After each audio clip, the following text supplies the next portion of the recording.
शहर से लगभग 5 किलोमीटर दूर घने पेड़ों से घिरी एक पुरानी बिल्डिंग थी। लोग उसे सिटी नर्सिंग होम के नाम से जानते थे। कभी यह जगह बहुत मशहूर थी। यहाँ बड़े बड़े डॉक्टर आते थे और दूर दूर से मरीज इलाज के लिए आते थे। लेकिन अचानक हुई एक घटना ने सब कुछ बदल दिया। करीब 15 साल पहले नर्सिंग होम में आग लग गई थी।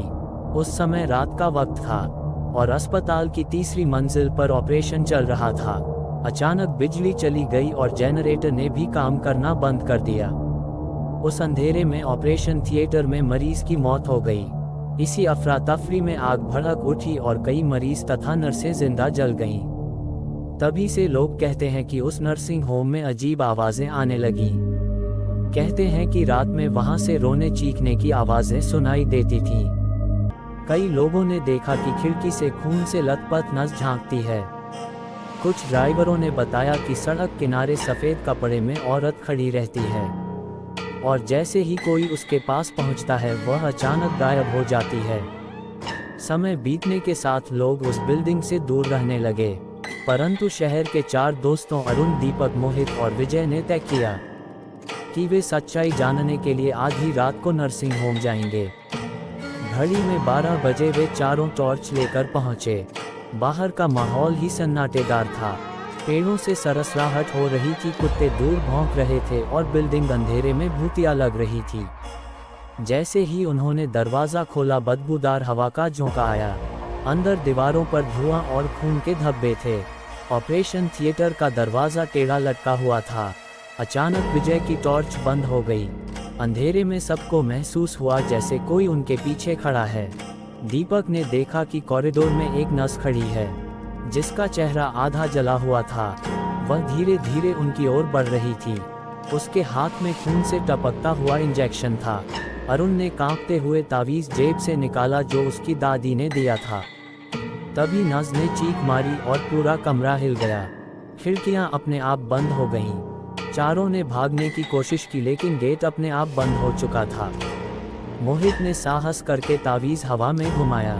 अचानक नस एक पल के लिए चीखकर गायब हो गई। गेट अपने आप खुल गया और चारों भागकर बाहर निकल आए। बाहर आकर उन्होंने सुना कि यह वही नस थी जो उस हादसे वाली रात ड्यूटी पर थी। उसने कई मरीजों को बचाने की कोशिश की थी लेकिन खुद आग में जल गई थी। उसकी आत्मा अब भी वहीं भटकती है न्याय मांगते हुए। तभी से लोग कहते हैं कि सिटी नर्सिंग होम सिर्फ खंडहर नहीं बल्कि मौत और आत्माओं का अड्डा है। चारों दोस्त बाहर आकर बुरी तरह हाँफ रहे थे, लेकिन अजीब बात यह थी कि जब उन्होंने पीछे मुड़कर देखा तो बिल्डिंग बिल्कुल शांत और अंधेरी थी, जैसे अंदर कुछ हुआ ही न हो। अगले दिन अरुण अपने घर पर बैठा हुआ सोच ही रहा था कि उसकी नज़र जेब में रखे तावीज़ पर पड़ी। तभी दीपक का फ़ोन आया। यार, कल जब हम भागे थे मैंने देखा कि ऑपरेशन थिएटर के पास एक पुरानी डायरी गिरी हुई थी। शायद वही नस की होगी। हमें उसे लाना चाहिए। शाम को सब फिर से मिले और हिम्मत करके उस डायरी को लेने गए। जब उन्होंने डायरी खोली तो उसमें जली हुई पर साफ लिखी इबारतें थीं। मैं नर्स सुशीला हूँ, आज रात मरीजों को बचाने की पूरी कोशिश करूंगी। अगर मैं जिंदा न बची तो मेरी आत्मा को शांति तभी मिलेगी जब कोई सच बाहर लाएगा कि आग हादसा नहीं बल्कि षड्यंत्र था। डायरी पढ़कर सबके रोंगटे खड़े हो गए। यह कोई साधारण दुर्घटना नहीं थी, बल्कि किसी ने जानबूझकर नर्सिंग होम में आग लगाई थी। अब उनके सामने 2 रास्ते थे। 1, सब कुछ भूलकर चुप रहना। 2, या फिर इस रहस्य को उजागर करके आत्मा को मुक्त करना। चारों ने दूसरा रास्ता चुना। उन्होंने तय किया कि अगली रात पूरी तैयारी से जाएंगे। कैमरा, धूपबत्ती और तावीज़ लेकर वे फिर पहुंचे। अंदर पहुंचते ही माहौल और भी भयानक था। छत से टपकते पानी की आवाज़, अंधेरे में सरसराहट और अचानक दरवाज़ों का अपने आप खुलना बंद होना सब कुछ डर पैदा कर रहा था। जैसे ही उन्होंने कैमरा चालू किया उसमें अजीब अजीब परछाइयाँ नजर आने लगीं। अचानक स्क्रीन पर वही नस दिखाई दी, खून से सनी, और बोली, सच उजागर करो तभी मैं मुक्त हो पाऊंगी।